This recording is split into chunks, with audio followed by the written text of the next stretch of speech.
Ahí va, cuando Bárbaro. gusten. Gracias, Cami. Gracias, Pau. Gracias, Gabriel y equipo de SPWLA. En nombre de la SPWLA quiero darle las gracias a Gabriel por la presentación de hoy sobre la introducción a la geomecánica y las aplicaciones del reservorio. Es la última actividad del año que vamos a realizar en 2025. Así que bueno, muchísimas gracias. Gracias a Pau, a Camila también, a todo el equipo de la SPWLA Argentina. Es un gusto y ha sido un gusto durante este año haber podido trabajar con el equipo y realizar diferentes actividades. Así que bueno, simplemente continuamos trabajando para ofrecerle la posibilidad de intercambio técnico y la posibilidad de seguir creciendo como profesionales. Bueno, simplemente esas palabras quería dejar. Muchas gracias y estamos ahí en contacto. Buenos días a todos. Gracias, Alberto. Por mi parte voy a moderar esta charla. Vamos a pedirles que los micrófonos queden silenciados durante la exposición de Gabriel y al finalizar vamos a hacer todas las preguntas que tengan. Sin embargo, pueden ir dejándolas en el chat. Bueno, voy a presentar a Gabriel. Gabriel Gallardo Giosa trabaja como Production Simulation Engineer en Schlumberger. Su experiencia se enfoca en áreas como geomecánica, fracturamiento hidráulico, petrofísica y modelado de numérico. Gabriel se recibió de licenciado en geofísica en la Universidad Nacional de San Juan y posteriormente realizó su maestría y doctorado en ingeniería en petróleo en la Universidad de Texas. Durante su carrera trabajó en empresas como Tecpetrol, Schlumberger, BP y Chevron, además de desempeñarse como investigador para la Universidad de Texas, donde analizó e integró datos de laboratorio, petrofísica y modelado numérico para evaluar el impacto del cálculo de propiedades mecánicas en el cálculo de esfuerzos y modelado de fracturas hidráulicas en shale. A continuación tenemos el honor de escuchar su charla sobre introducción a la geomecánica y aplicaciones a reservorios. Así que adelante, Gabriel. Bueno, muchas gracias por la introducción, muchas gracias por su tiempo y a la gente que vino acá. Bueno, el objetivo de esta charla, más que todo, que es introducción a la geomecánica y aplicaciones en reservorio. Es más que todo el diseño de las charlas que queremos hacer para el 2026, ¿sí? Entonces, un poco el objetivo de esta charla es una charla más bien, diría, superficial, está enfocada a estudiantes avanzados, jóvenes profesionales, ¿sí? Y dentro de la dinámica de esta charla lo que queremos rever es un poco conceptos introductorios dentro de la geomecánica y cuál es la conexión de estos conceptos con las aplicaciones que se están viendo hoy en día en la industria del oil and gas. Entonces, vamos a rever conceptos básicos como esfuerzos, propiedades mecánicas y específicamente ahora cómo se aplica en oil and gas. Específicamente nos vamos a ver en perforación, ¿sí? Cómo el geomecánico ayuda a la construcción de una ventana operativa de lodo y específicamente cómo se relaciona esto a lo que es Managed Pressure Trading. Y después lo vamos a ver también en la parte de fracturamiento hidráulico, ¿sí? Más que todo cómo es la estimación de fuerzas, cómo lo tiene que hacer para el cálculo de fuerzas. Y un aspecto, digamos, importante ahora que es el frac hit y cómo lo estamos intentando controlar o cuál es el impacto del análisis, ¿sí? Entonces, bueno, es importante que, digamos, para diseñar las charlas del año que viene, digamos, cualquier pregunta que la haga, ¿sí? Digamos, yo soy muy fanático de los cómics, ¿sí? Entonces, una de las partes interesantes para mí de los cómics es la parte de figuración, ¿no? Un aspecto importante es de que muchas veces nosotros estamos reduciendo una foto, ¿sí? Y el cómic lo que hace es simplificarla a distintas escalas, ¿sí? Entonces, podemos ir desde una simplificación muy simple a escalas intermedias, ¿sí? Entonces, digamos, lo importante que muestra esta persona es que en realidad lo que intentamos recuperar de una foto es el significado esencial, ¿sí? Las características más importantes de eso, ¿sí? Nosotros hacemos lo mismo en las rocas, ¿sí? Nosotros encontramos una formación, ¿sí? y la representamos directamente con una arena, ¿sí? Y de ahí intentamos agregarle de a poquito rasgos característicos, ¿sí?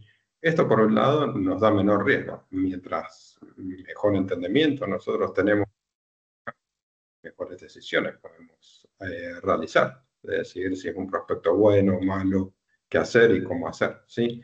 Pero al mismo tiempo, este incremento de conocimiento para llegar al mejor conocimiento de la roca actual implica un mayor tiempo y un mayor costo, ¿sí?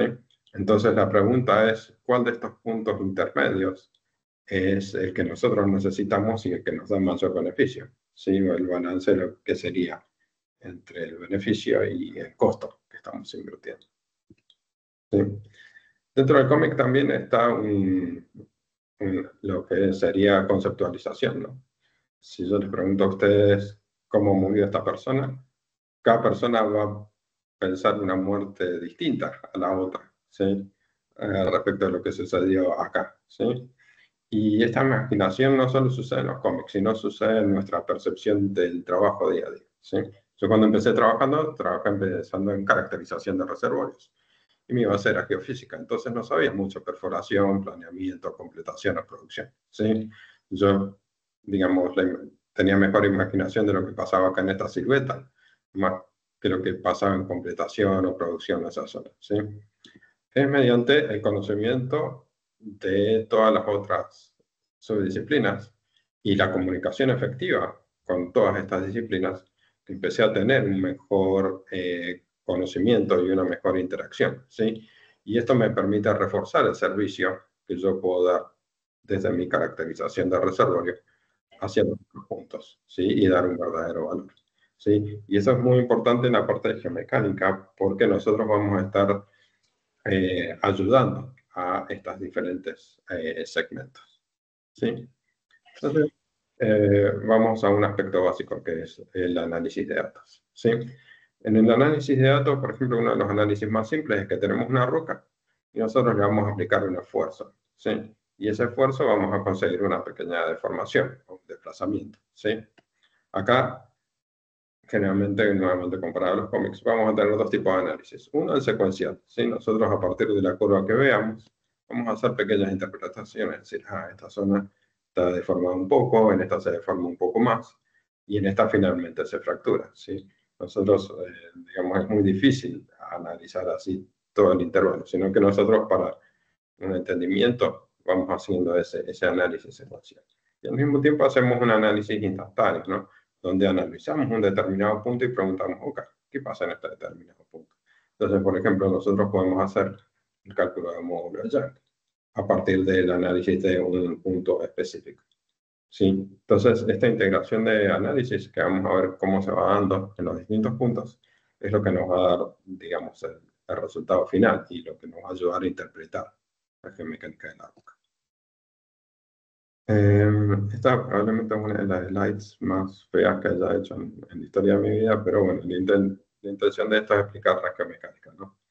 La geomecánica es, intentamos analizar cómo es la interacción del sistema roca y fluidos, no solo con esfuerzos, ¿sí? Sino también con temperatura y con química.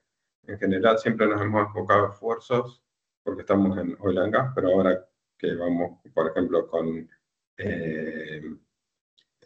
la parte de CCS o con la parte de geotermia, la parte de temperatura y química se empieza a volver más y más importante, ¿sí? Entonces hay que entender que, digamos, la interacción de la roca es este conjunto, ¿sí? Entonces, ¿cuáles son las aplicaciones? Tenemos un montón de aplicaciones, ¿sí? Básicamente, la geomecánica es, digamos, esa interacción entre lo que son los conceptos que están en ingeniería con los conceptos que observamos en geociencias, ¿sí? Y los intentamos integrar para aplicaciones específicas, ¿sí? Por ejemplo, y estos son aplicados tanto onshore como offshore, ¿sí? Entonces, por ejemplo, podemos analizar o predecir si tenemos efectos de subsidencia tras producir el pozo. Para hidrógeno podemos analizar cuáles son las propiedades mecánicas y si efectivamente tenemos un sello efectivo a la hora de intentar capturar hidrógeno. podemos analizarla en la parte de petróleo, cómo se va a comportar ese pozo, si los sellos van a ser efectivos, ¿sí? O al mismo tiempo si el sello va a ser efectivo para contener dióxido de carbono cuando lo estemos inyectando, ¿sí? Es un aspecto importante también cuando estamos perforando y cuando estamos fracturando rocas, ¿sí? Y con esto también estamos analizando si estamos reactivando fracturas o cómo interacciones con la roca van a afectar justamente ese sistema rocoso, ¿sí? Entonces, la pregunta es, ¿qué tanto tenemos que entender la roca? ¿Sí? Generalmente, nosotros partimos de un modelo simple, lo más simple posible, y vemos si ese modelo es suficiente para la aplicación que nosotros necesitamos generar, ¿sí? Generalmente este modelo que partimos es isotrópico, homogéneo, elástico y lineal, ¿sí? Nosotros, por ejemplo, podemos agarrar y decir, bueno, es un modelo isotrópico, ¿sí? Porque estamos viendo capitas acá. Entonces decimos, bueno, vamos a necesitar eso, ¿sí? Entonces, ¿qué pasa? Nosotros inicialmente necesitamos dos variables para interpretar estas propiedades. Pero un cambio en isotropía, por ejemplo, va a requerir que necesitamos, dependiendo de la simetría que usamos, 5 variables o más, ¿sí? Del mismo modo, podemos decir, es una roca heterogénea porque vemos como 3 secciones distintas, ¿sí? Entonces, significa que vamos a tener que tener conocimiento de las propiedades que tiene cada una de estas secciones. Entonces, nuevamente estamos agregando variables, estamos agregando incertidumbre a cada uno de estos parámetros, ¿sí?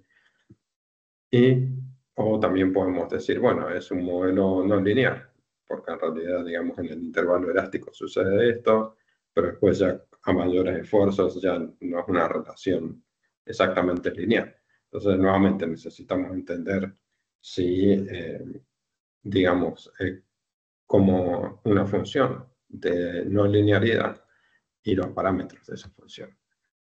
Y también podemos decir, bueno, no es exactamente elástico, sino que existe una relación entre cómo se da forma y los esfuerzos que estoy aplicando, ¿sí?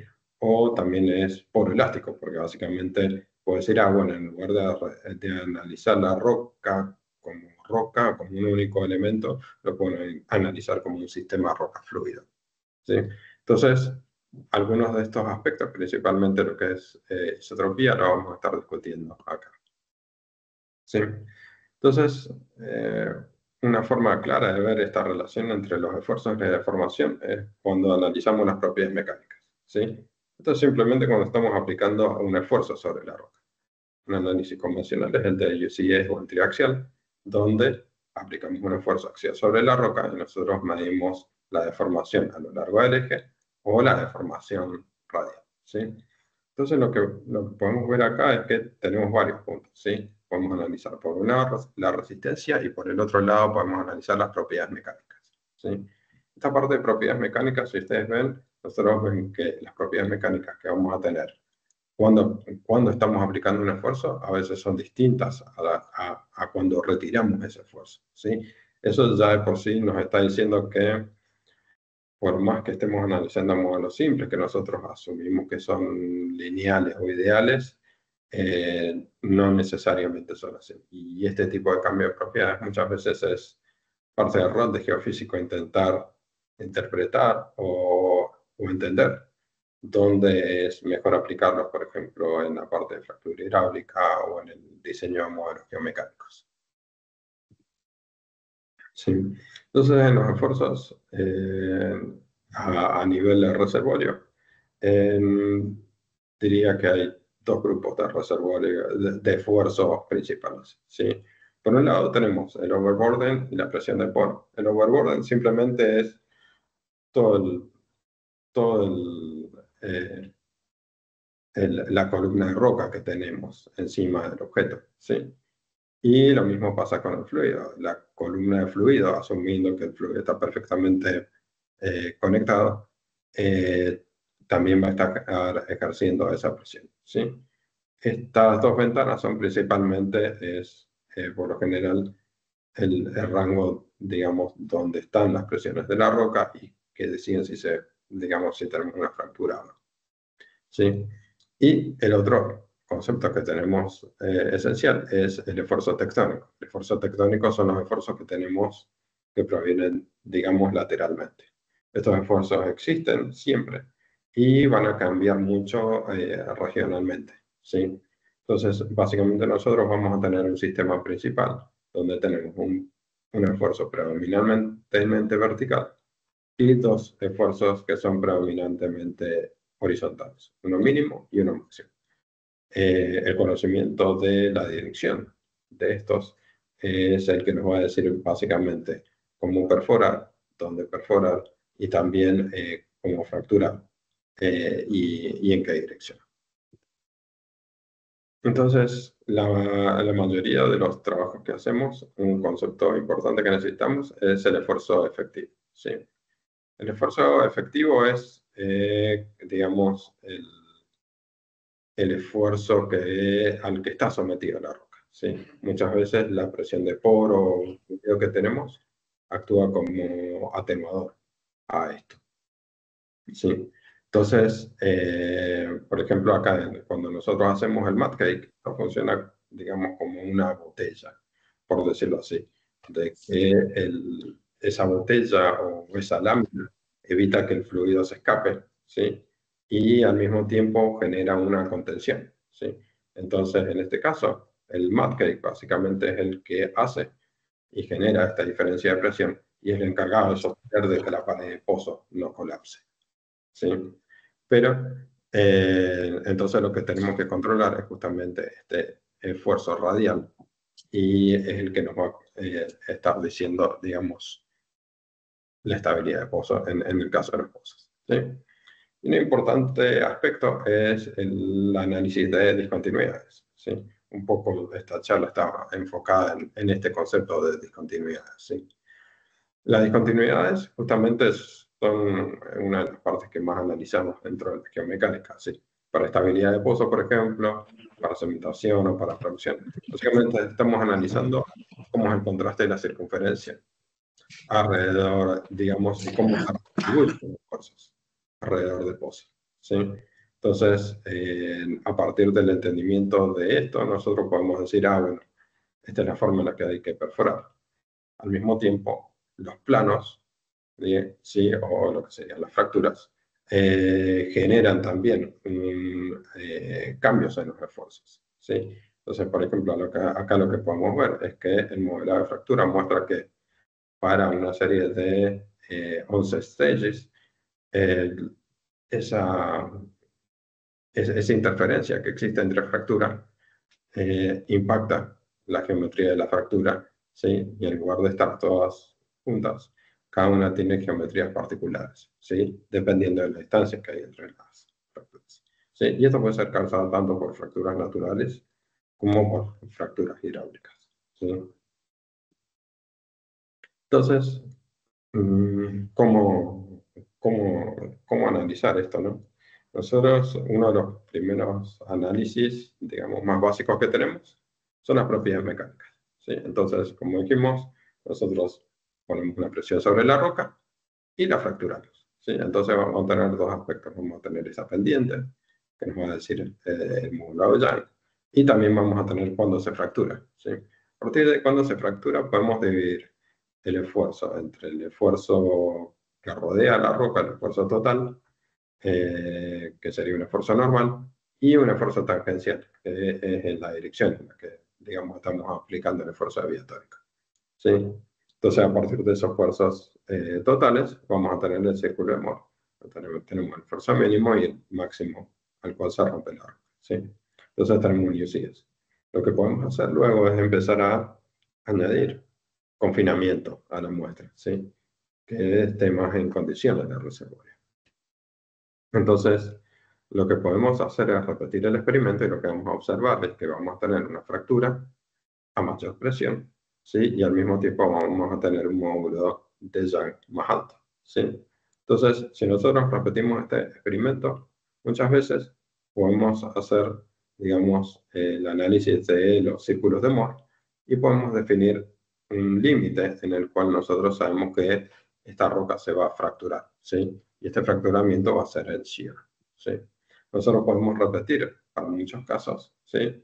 Y podemos encontrar límites, ¿sí? Un límite superior, que va a ser cuando tenemos una fractura en shear, pero después también tenemos límites donde si aplicamos una compresión muy grande, la roca la podemos destruir por compresión. O si incluso hacemos efectos de apertura grande, ¿sí? Lo que vamos a hacer es abrir la roca y es una fractura por extensión, ¿sí? Entonces, entender cuáles son los límites de esta fractura es esencial dentro de la geomecánica porque nosotros muchas veces queremos evitar que esto pase en la mayoría de los casos. Entonces, vamos a la parte de estabilidad de pozo, ¿sí? ¿Cómo aplicamos este círculo de Moore a lo que es la estabilidad de pozo? ¿Sí? Kirsch lo que hizo fue definir o analizar cómo es el comportamiento de los esfuerzos alrededor de una circunferencia, ¿sí? Entonces, lo que hace es, él toma un sistema cilíndrico y calcula cómo se calculan estas fuerzas. Entonces, nosotros lo que podemos hacer es transformar estos esfuerzos en coordenadas cilíndricas a las coordenadas de los esfuerzos principales. Es decir, bueno, tenemos un esfuerzo mínimo y tenemos un esfuerzo máximo, ¿sí? Y esta es nuestra situación de esfuerzo. Ahora, un poco la pregunta es, ¿se rompe la roca o no se rompe o qué sucede con la roca? ¿Sí? Entonces, nosotros lo que vamos haciendo es, vamos analizando ángulo a ángulo, qué es lo que sucede con el círculo de Moore para cada uno de los puntos, ¿sí? Entonces, si nosotros conocemos las propiedades de la roca, sabemos que en determinados esfuerzos podemos llegar a tener fracturas shear y en otros puntos podemos determinar fracturas tensile, ¿sí? Entonces, si nosotros queremos evitar el tensile, vamos a tener una banda de esfuerzos que no queremos y un esfuerzo que no, digamos, máximo que no queremos cruzar. Y del mismo modo, para shear, vamos a tener un esfuerzo mínimo al cual no queremos llegar, ¿sí? Y en el que se va a dar la fractura, ¿sí? Entonces, a partir de esto, nosotros podemos empezar a elaborar una ventana de lodo, donde sabemos que esta ventana de lodo es el peso del lodo con el cual nosotros podemos perforar y nos podemos asegurar de que el pozo esté estable y no colapse o pierda fluido, ¿sí? Esto se puede extender a pozos desviados, ¿sí? Básicamente, esto lo vamos a ver después el año que viene un poco más en detalle. Lo que podemos hacer es simplemente reestructurar, ¿sí? Y rotar la geometría de pozo a los ángulos a los que estamos analizando, ¿sí? Y podemos analizar directamente la ecuación de Kirch únicamente en la pared de pozo. Entonces, analizando simplemente en la pared de pozo, nosotros vemos si existe esa presencia de perforación, ¿sí? Un ejercicio que está muy presente en algunas referencias, por ejemplo, SOAC o el libro de Nicolás Espinosa, es el cálculo de estos esfuerzos, ¿sí? Eso, entonces, nosotros lo que podemos hacer es calcular no solo en un pozo vertical, que en este caso pasaría por el centro, sino para distintos azimuths y para distintos ángulos, ¿sí? Entonces, nosotros lo que estamos intentando es buscar cuáles son nuestras ventanas de estabilidad, ¿sí? Entonces, nosotros podemos con eso asegurarnos de inferir si una trayectoria específica va a implicar presencia de breakouts o si hay alguna trayectoria preferencial con la cual vamos a evitar estos problemas de estabilidad de pozo, ¿sí? Entonces, reuniendo un poco lo que habíamos dicho, los objetivos, ¿sí? Lo que nosotros queremos hacer con la geomecánica en perforación es analizar de la mejor forma posible la ventana operativa, ¿sí? Esto va a ayudar a optimizar el diseño de pozo y el diseño de perforación que tenemos, ¿sí? Mientras mejor seguridad nosotros tengamos de esta ventana, mejor nosotros podemos diseñar, ¿sí? Dónde poner los casing, cómo se va a perforar, qué lodo vamos a utilizar a la hora de ir perforando, ¿sí? Sin embargo, el problema es que siguen habiendo muchísimos problemas, ¿sí? Cada puntito que vemos acá son problemas que han habido dentro de perforación. Son influjos de gas, herramientas atrapadas, backweaving, ¿sí? Entonces, nosotros como geomecánicos, nuestro principal objetivo es eliminar la mayor cantidad de estos puntitos, ¿sí? Lo que queremos es mitigar riesgos y reducir todo lo que es el non-productive time, ¿sí? Eso por una cuestión de costos, ¿sí? Entonces, ahora uno de los aspectos que para mí es muy interesante y que se está usando muchísimo en vaca muerta es, digamos, una adicional ahora, que está la parte de Managed Pressure Treatment, ¿sí? Entonces, inicialmente, de forma convencional, uno controlaba la ventana mediante únicamente el peso del lodo, ¿sí? Entonces, la ventana simplemente la daba mediante el ángulo que uno hace de cero a la ventana del lodo, ¿sí? Ahora, cuando uno tiene Managed Pressure Drilling, tiene la ventaja de que uno puede adicionar un back pressure, ¿sí? Entonces uno no solo puede controlar el peso del lodo, sino el back pressure. Por ejemplo, acá vemos que el back pressure nos permite estar dentro de la ventana, ¿sí? En una ventana mucho más angosta. Entonces el peso del lodo va a ser menor, sin embargo estamos compensando con ese back pressure, ¿sí? Entonces estas dos variables nos dan mucha versatilidad a la hora de perforar, ¿sí? Y en este aspecto es importante. Este es un caso que tenemos en vaca muerta, por ejemplo, donde vemos cómo afecta, ¿sí? Uno de los componentes principales que nos va a definir básicamente cuál es la longitud a la que podemos perforar horizontalmente es que es la parte, sería el peso del lodo dinámico, ¿sí? Cuando está en movimiento. Mientras que el peso del lodo en amarillo es cuando está estático. Entonces, la idea es, y una vez que cruzamos el esfuerzo mínimo, vamos a estar fracturando la roca y el pozo va a colapsar. Entonces, la idea es evitar llegar ahí, ¿sí? Entonces, nosotros, el objetivo como geomecánicos es calcular de la mejor forma posible estas curvas, de forma tal de que los ingenieros puedan maniobrar en esta sección y logran el mejor alcance y disminuyan de la mejor forma posible este cálculo. Hay también una evolución, digamos, muy importante para el trabajo del geomecánico en este aspecto, donde Managed Pressure Drilling, por ejemplo, cuando se utiliza estos casos de pressure trapping principalmente, nosotros tenemos una mejor medición de pore pressure, ¿sí? Y esta medición de pore pressure después se traduce en un mejor conocimiento al modelado de esfuerzos que vamos a tener cuando analicemos el modelo de completación y todo lo que es el análisis para fractura hidráulica, ¿sí? Entonces, bueno, por el momento esta es la parte que estoy describiendo, digamos, de la interacción entre geomecánica y perforación. Entonces ahora pasamos a fracturamiento hidráulico. Sí, fracturamiento hidráulico es un desafío grande porque en realidad tenemos que modelar la fractura y nosotros queremos que sea la fractura lo más productiva posible, ¿sí? Entonces, pero es muy difícil, digamos, entender bajo qué estándares va a ser producida, ¿sí? En términos de geometría y eso, o sea, entonces, más que todo el desafío es cómo modelarla y reproducirla de la forma que queremos, ¿sí?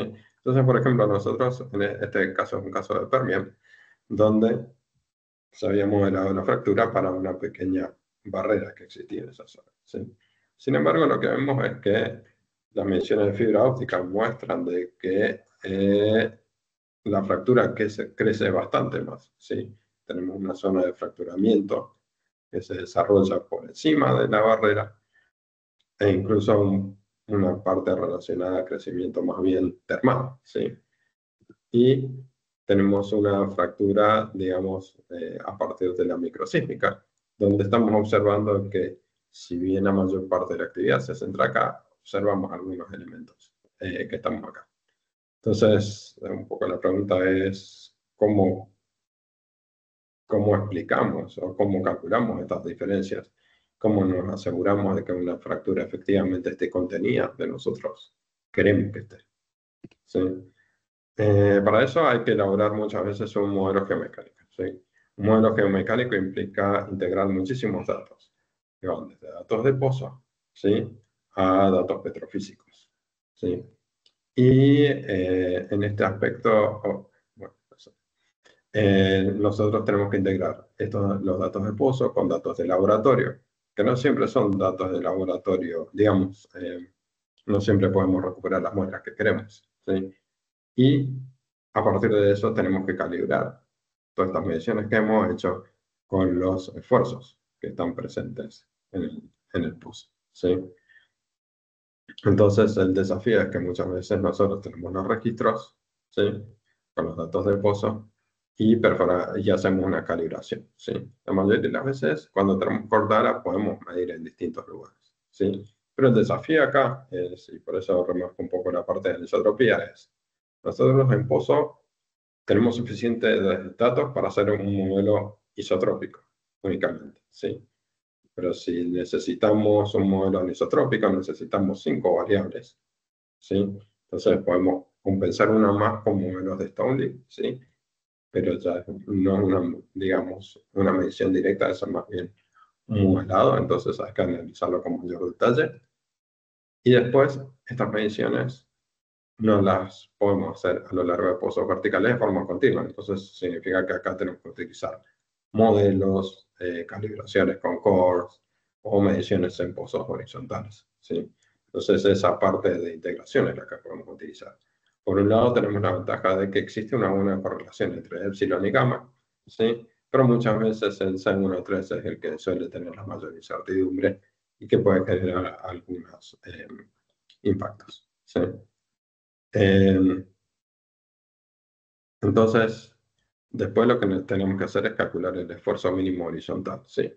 Inicialmente los modelos más simples simplemente necesitaban conocer las propiedades mecánicas y los esfuerzos verticales que teníamos, ¿sí? A medida que nos estamos acercando a modelos más complejos, empezamos a usar modelos poroelásticos, donde también empezamos a considerar los esfuerzos tectónicos, ¿sí? Y después lo que muchas veces hacemos es tener distintas expresiones en función de las propiedades que vamos teniendo. Esta simplemente es una extensión de Eaton, pero donde estamos enfocados un poco más en el análisis de las propiedades desde el punto de vista anisotrópico, ¿sí? Entonces, ¿cómo se llama? Entonces, finalmente lo que podemos hacer una vez que tenemos una calibración inicial es la fractura hidráulica. Sí, en la fractura hidráulica finalmente ponemos casing, cementamos y ahí fracturamos, ¿sí? La fractura, básicamente, con una fractura inicial es, nosotros aumentamos la presión del fluido, generamos una fractura, ¿sí? Y si estamos haciendo una fractura hidráulica, vamos a poner propante y sostener esa fractura que hemos generado con propante, ¿sí? Esta fractura se va a sostener únicamente en donde el propante haya entrado, ¿sí? Mientras que se va a cerrar en zonas donde hayamos tenido fractura. Sin embargo, va a existir una roca fracturada, ¿sí?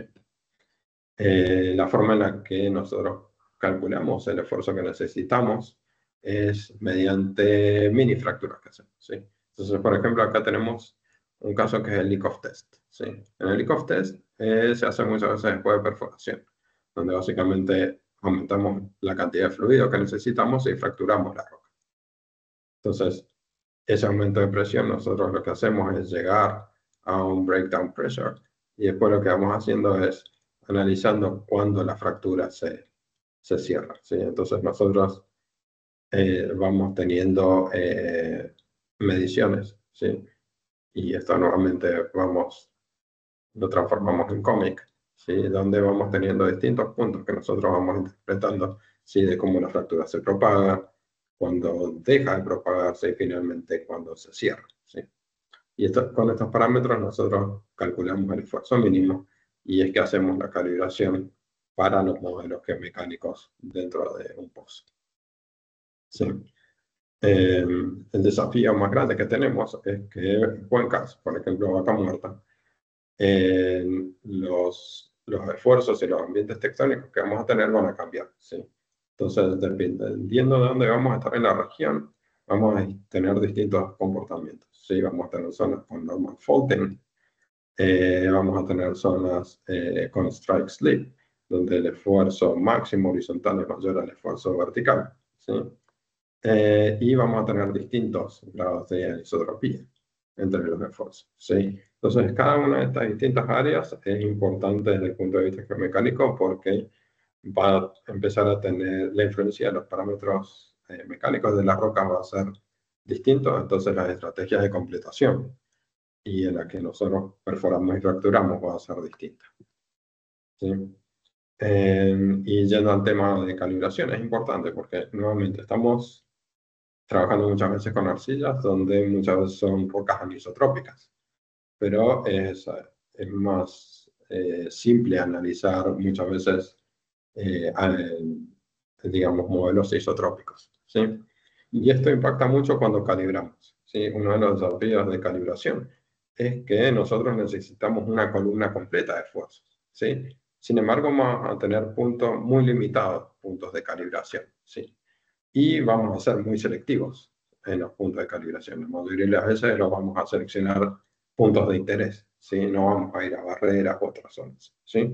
Y esto va a impactar muchísimo la forma en la que nosotros calibramos, ¿sí? Si, por ejemplo, nosotros estamos usando un punto de calibración que es isotrópico, ¿sí? Lo que vemos es que cuando extendemos el modelo, capas que son anisotrópicas, ¿sí? Van a tender a mostrar una subestimación de las propiedades mecánicas que estamos haciendo, ¿sí? Entonces, si tuviésemos las propiedades correctas de la roca, veríamos esta geometría. Sin embargo, nuestro modelo de fractura va a ser bastante distinto al que está presente en la roca, ¿sí? O al que debería ser, ¿sí? Entonces, esta diferencia nos va a impactar, digamos, entre lo que nosotros modelamos y lo que finalmente vamos a ver, ¿sí? Digamos, se pueden ver distintos cambios dependiendo de los otros modelos que uno vaya haciendo, ¿sí? Después, por ejemplo, pasaría lo mismo, ¿sí? Si nosotros usamos un punto de calibración y estamos usando una arcilla, por ejemplo, como punto de calibración, pero usamos un modelo isotrópico, vamos a tener algo que es opuesto, ¿sí? Zonas donde intervalos isotrópicos que deberían tener un esfuerzo menor, en realidad nosotros, por el modelo que estamos utilizando, ¿sí? Vamos a estar utilizando un esfuerzo mayor, ¿sí? Y eso significa que nuevamente, la fractura que podemos hacer va a tener una geometría distinta a la que nosotros esperamos, ¿sí? Y eso se va a impactar principalmente de nuevo en la forma en la que estamos calculando, ¿sí? Entonces, esto es, digamos, un aspecto, digamos, preliminar a la calibración. Y a medida que uno va avanzando sobre las fracturas, va mejorando sobre estos aspectos que se van a analizar, ¿sí? Entonces, digamos, nuevamente, esto es subestimado.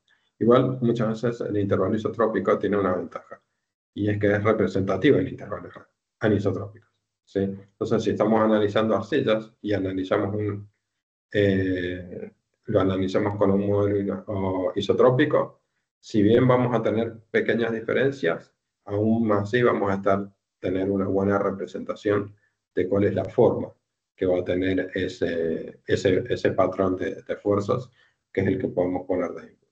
Entonces, siempre y cuando estemos dentro de un mismo rock type mecánico, un modelo isotrópico, digamos, puede ser representativo de lo que se está analizando. Si no, ya hay que empezar a tener en consideración modelos anisotrópicos. Entonces, bueno, digamos, let's go factoring mode. Empecemos a fracturar en cosas horizontales, ¿sí? La verdad es que es un poquito más difícil de lo que muestra esta imagen, ¿no? Ya que hay desafíos más grandes a los que hay que hacer, ¿sí? Nosotros habíamos comentado justamente de que las fracturas, tanto naturales como las fracturas que generamos, van a generar un efecto que se llama stretch shadow, ¿sí? Y este stretch shadow es proporcional al ancho de la fractura que tenemos, ¿sí? Mientras una fractura tenga mayor espesor, mayor va a ser esa ventana de stretch shadow con la que va a estar afectando a los pozos vecinos, ¿sí? Entonces esto va a condicionar mucho cuando nosotros diseñamos un pozo horizontal y hacemos fracturas consecutivas, el espaciado que vamos a tener entre las fracturas, ¿sí? Este modelo numérico muestra que si las fracturas están separadas entre sí 400 pies, entonces vamos a tener una geometría bastante estable de fracturas. Pero si empezamos a reducir el espaciamiento, entonces nosotros podemos tener geometrías de fractura que no son tan deseadas, ¿sí? Esto es importante y es una discusión importante que se desarrolla entre los ingenieros y el geomecánico, ¿sí?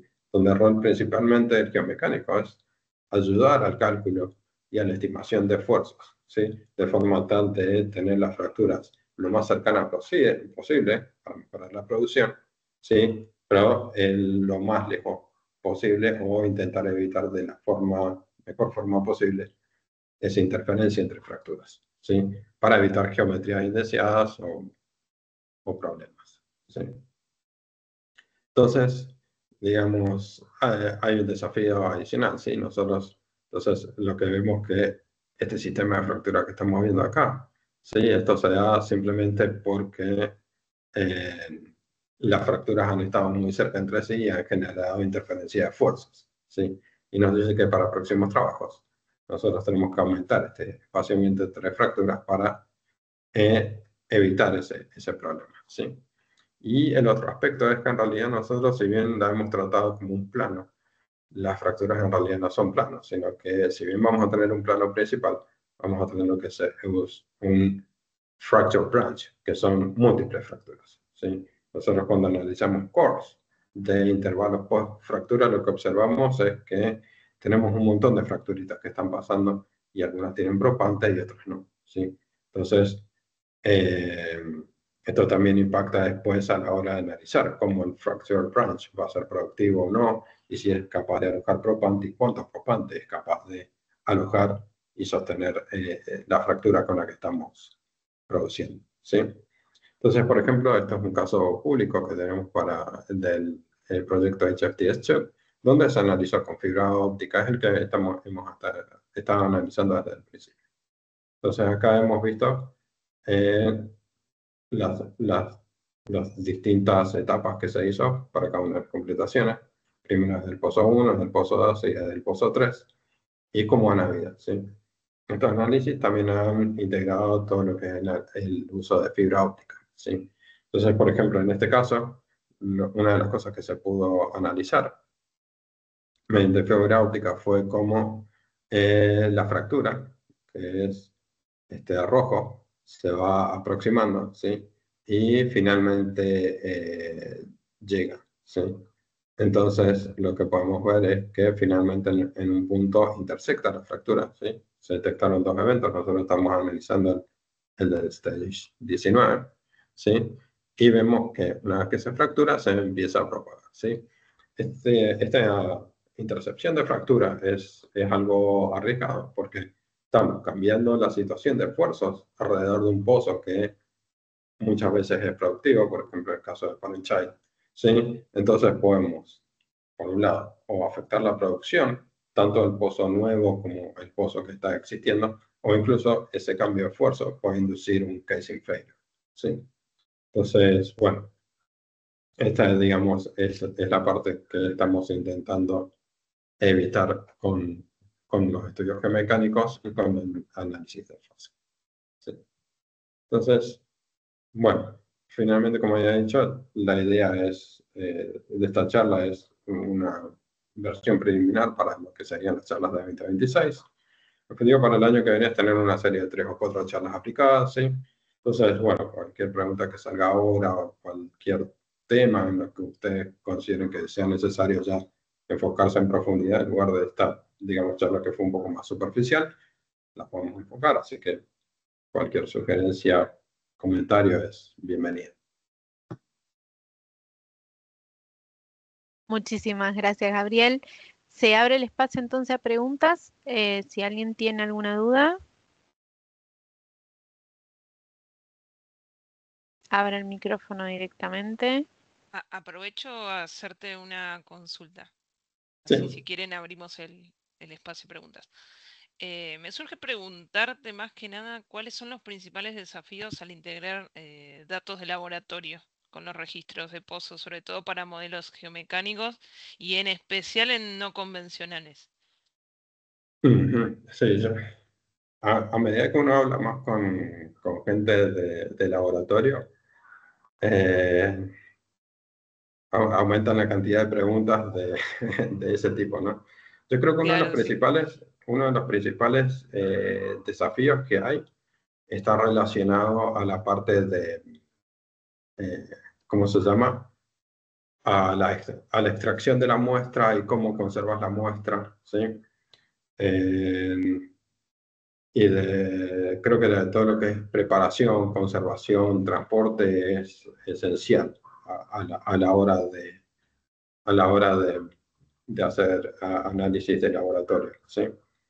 Eh, y, y- y es algo crítico porque en realidad, si vos te fijas, de la misma forma que nosotros estamos aplicando esfuerzos sobre la roca de forma muy rápida, ¿sí? Nosotros estamos extrayendo la roca de condiciones de reservorio a condiciones de Superficie. superficie, Sí. ¿sí? Entonces, eso ya de por sí hace que la roca tienda a expandirse. Y entonces, sistemas, si existen microfallas o muchas, mucha de la microestructura de la roca va a estar influenciada por ese cambio, ¿sí? Eh, o sea, nosotros ya sin querer, y porque no nos queda otra, estamos sometiendo a esa roca de reservorio a una trayectoria de esfuerzos que es simplemente necesaria a la hora de ponerla en laboratorio. Después, la parte de preparación también es bastante importante, ¿sí? Sobre todo, eh, hay detalles pequeños, pero que pueden hacer también grandes efectos. Por ejemplo, qué tan paralelas son los planos si tenés un cilindro, ¿sí? Eh, entonces, ese paralelismo, esa suavidad en la superficie, te va a impactar también bastante en las mediciones que estás haciendo, ¿sí? Porque si tenés capas rugosas, es lo más probable que estés rompiendo un poco esa capa antes de entrar efectivamente a intervalos más suavizados, ¿sí? Eh, entonces, muchas veces creo que mi recomendación es cada vez que uno analice el dato de laboratorio, que se siente lo más posible con esa persona del laboratorio porque va a ser esencial, ¿sí? Y después también, cuando uno hace la upscaling, eh, la dimensionalidad impacta muchísimo, ¿sí? Eh, Nosotros estamos analizando, intentando ser representativo una muestra de 2 pulgadas para, para un reservorio y una inversión de billones de dólares, ¿no? Claro.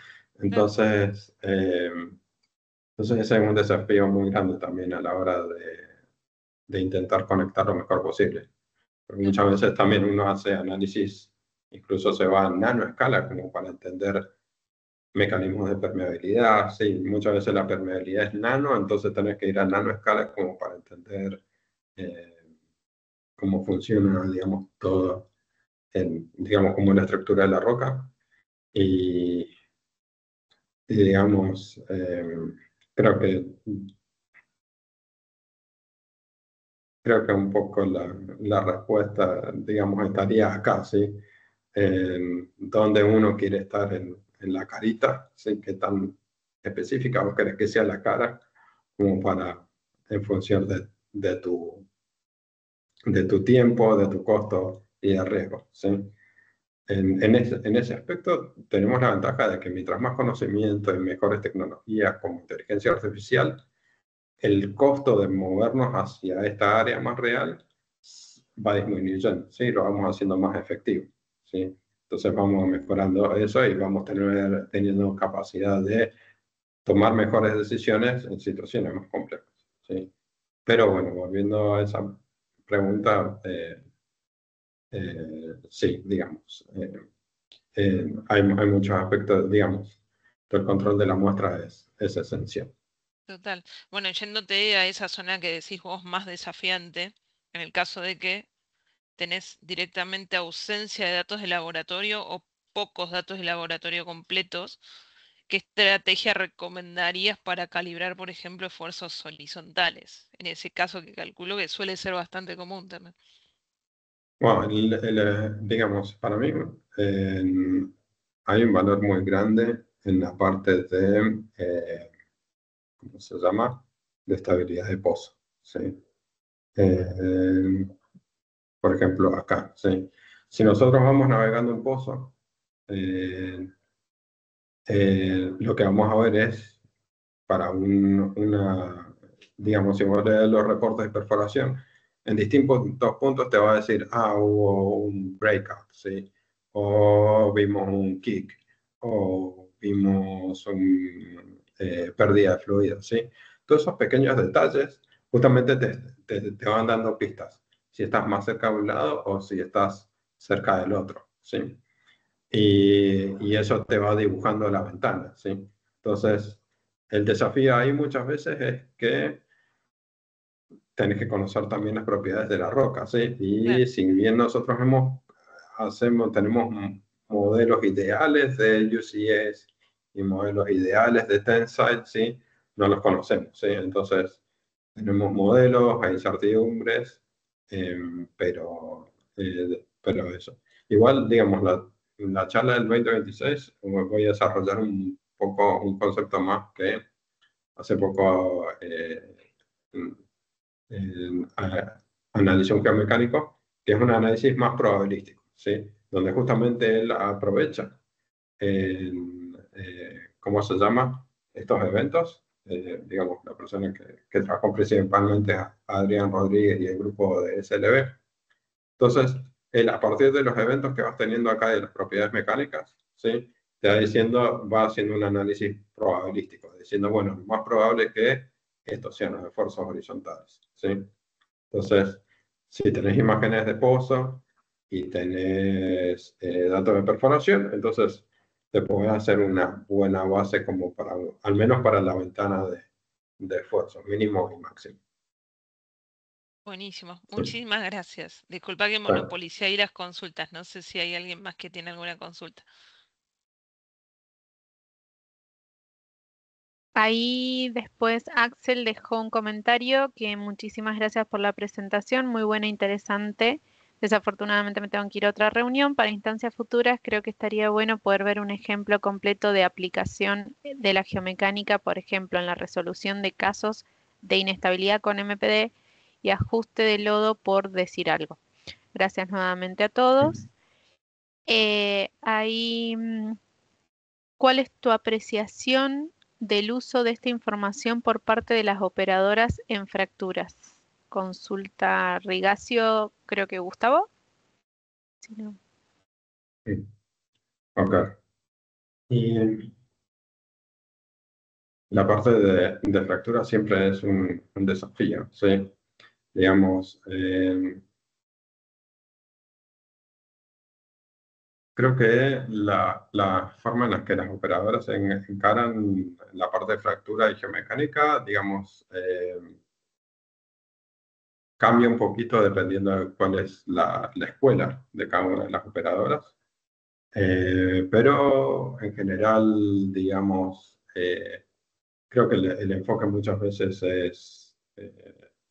es integrarse con los ingenieros de perforación y, digamos, la estrategia va a depender mucho de la madurez del proyecto, ¿sí?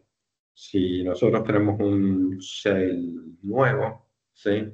Nosotros un shale nuevo no sabemos, por ejemplo, qué tipo de propante usar, qué tipo de fluido usar, cómo va a ser la secuencia de perforación que necesitamos, ¿sí? Entonces hay muchos aspectos esenciales que necesitamos conocer, ¿sí? Pero si analizamos proyectos más maduros, por ejemplo, Vaca Muerta, Permian, en otros lugares, ¿sí? Nosotros básicamente la pregunta que queremos hacer es decir, bueno, ¿más arena o menos arena? Porque hay aspectos que ya conocemos bastante bien, ¿sí? Por ejemplo, cuál es el distanciamiento mínimo entre fracturas o el aspecto ideal y todo eso, ¿sí? Sin embargo, hay aspectos todavía entender y avanzar, por ejemplo, lo que es el caso de Vaca Muerta, ¿sí? Justamente el frac hit es un aspecto bastante importante, ¿sí? Entonces, muchas veces hay que empezar uno se tiene que juntar bien con los geólogos, se tiene que sentar mucho para entender la estructura de la roca, uno se tiene que sentar mucho más con los ingenieros para ver cómo se han dado las operaciones, ¿sí? Y empezar a probar modelos, ¿sí?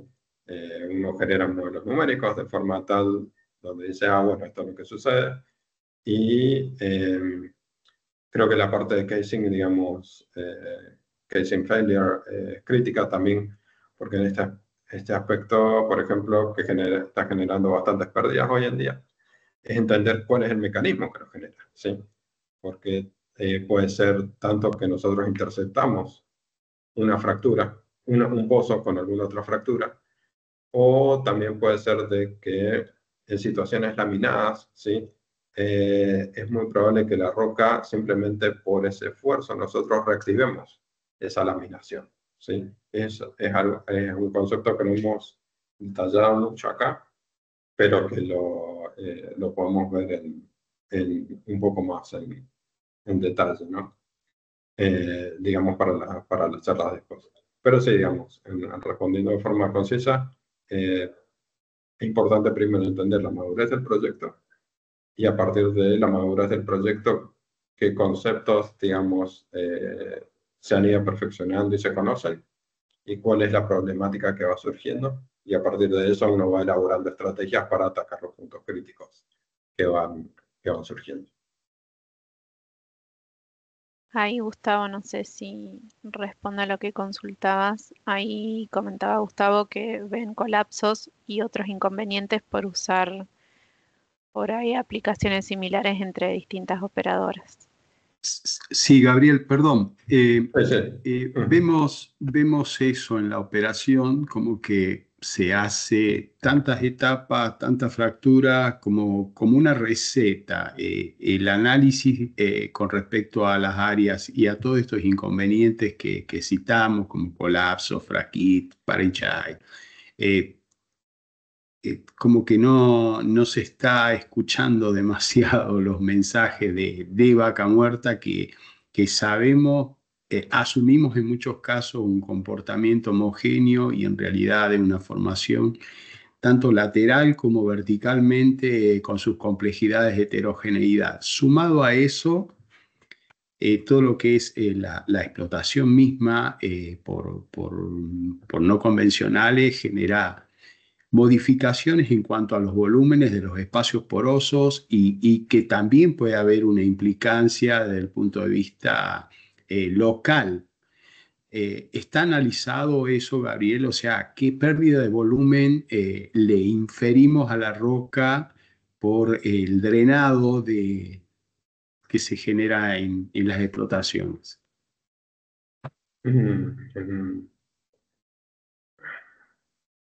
Sí, no tengo ningún modelo ahora como para mostrar ahora.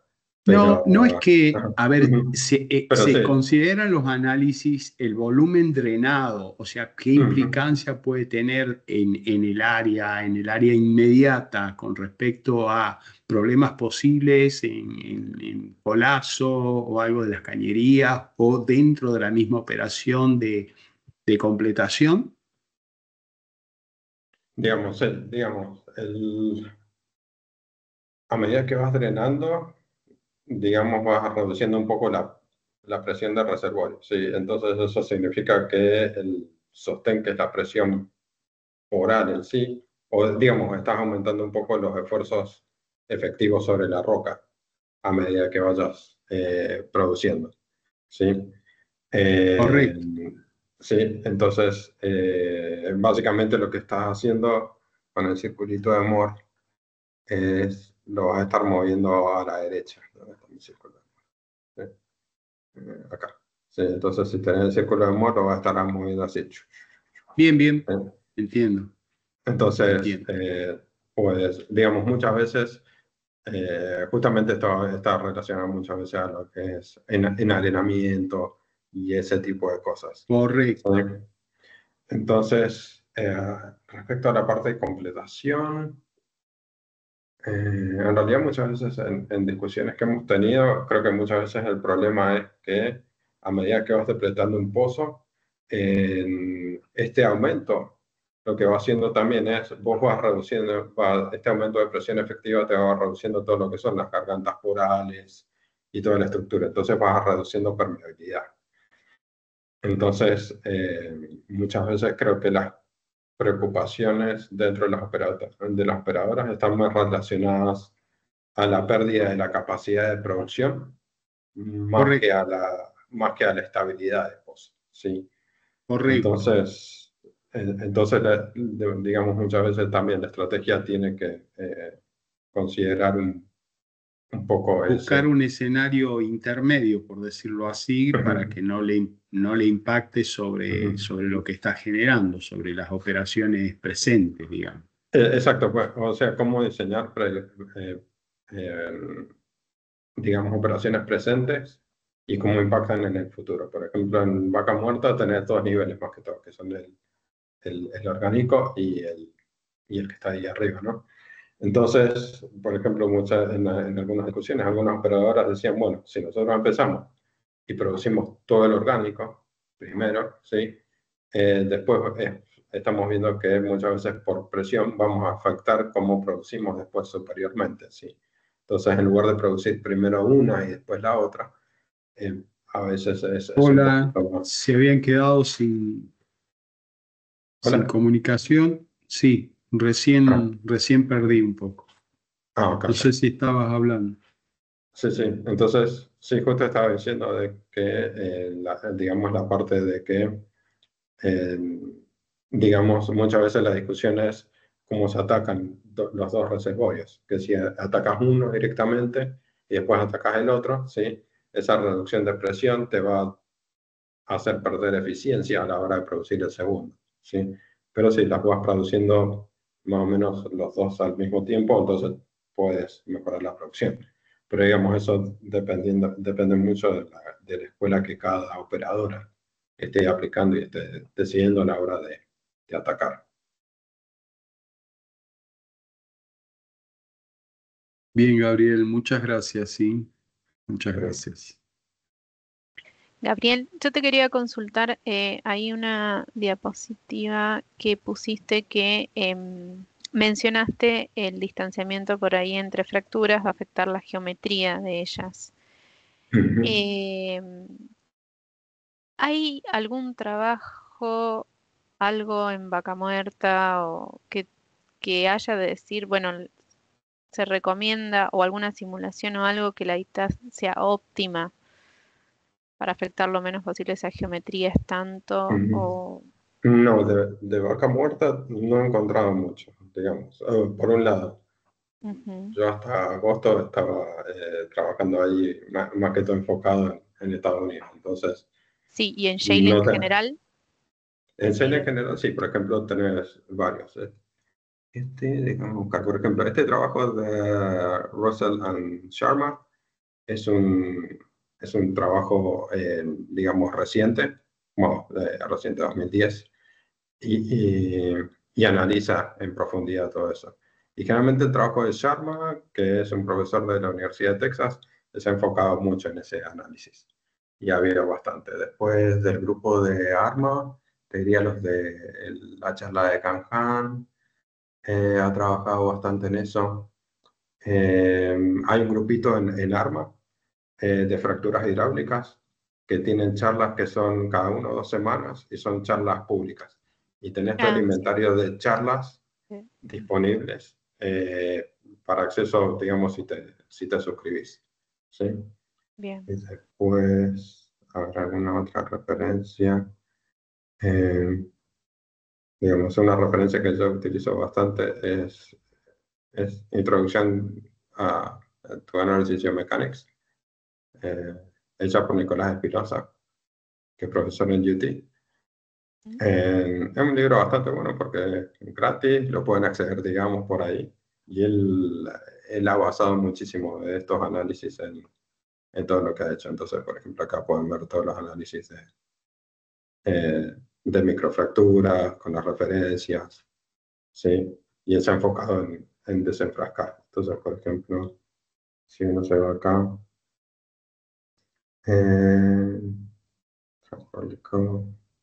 multistage, entonces tiene las pequeñas referencias, ¿sí? Bien. Entonces, esta referencia la había sacado de acá, ¿sí? Ujú. Y él justamente tengo que buscar bien una página, una referencia. Cuando tuvimos la clase con él, él nos hacía hacer los ejercicios de ancho de fractura y calcular cuál era la ventana que teníamos de lo. Entonces teníamos que reproducir esta figura a partir de un modelo que hacíamos numéricamente. Pero acá tenés un par de ecuaciones que pueden ayudar, ¿sí? Bien. Entonces él después, creo que abajo pone un par de ejercicios. No sé si es en Suggested Reading, puede estar en las referencias o en Google Colab. Creo que él tiene un par de ejercicios que, digamos, son libres de hacer para cada uno, donde uno calcula el estrellado. Bien. Bueno. Eso, digamos, a modo de referencia como para jugar un ratito y ver los Para ejemplos. verlo. Perfecto. Pero sí, digamos, numéricamente en vaca muerta no conozco Claro, ningún todavía no hay ningún trabajo. trabajo. Sí, Bien. sí, la Que se mayoría de las veces es estandarice. como, sí, o sea, es como que cada operadora tiene un poco la escuela. Eso si no, fíjate, creo que en el grupo de contactos petroleros, en algún momento alguien había hecho un par de publicaciones sobre el conocimiento de aspectos críticos dentro del fracturamiento hidráulico y hay casi un estándar de distancia de fractura, pero ese no recuerdo exactamente, o sea, no puedo decirte el número porque me olvidé. O sea, solo sé que en algún momento creo que había un análisis, ¿sí? Entonces se lo Bien. puede preguntar si están en los petroleros o en el grupo de IAPG, que ellos habían puesto una evolución de ese valor. Buenísimo. Lo consultó. Y bueno, y después otra cosa que quería mencionar que por ahí está bueno para ya pensando el año que viene, me despierta interés el análisis ese de la fibra óptica, por ahí verlos con otros ejemplos en los campos, como para por ahí visualizarlo y entender un poco más. También sí, lo podemos avanzar. Justamente la ventaja de este dato que tenemos acá es todo análisis, digamos, es todo data libre. Este proyecto se llama HFTS2 y publicaron datos de todo. Tenés los datos de microsísmica, tenés desde todos estos puntitos, tenés todas las tablitas de los puntitos, tenés los registros, ¿sí? Es un pozo, es un sistema que tiene al menos 5 pozos. Tiene un pozo vertical, que es el 5H, que está ahí, y Sí. después los 4 pozos horizontales con sus trayectorias y todo. Los datos de fibra óptica te tienen todos los datos de las presiones y de fluidos que se usaron, los volúmenes. No recuerdo si hay datos de propante o qué fluidos se usaron específicamente. Así que es un trabajo bastante completo que se hizo y del cual han surgido muchos papers, muchos análisis.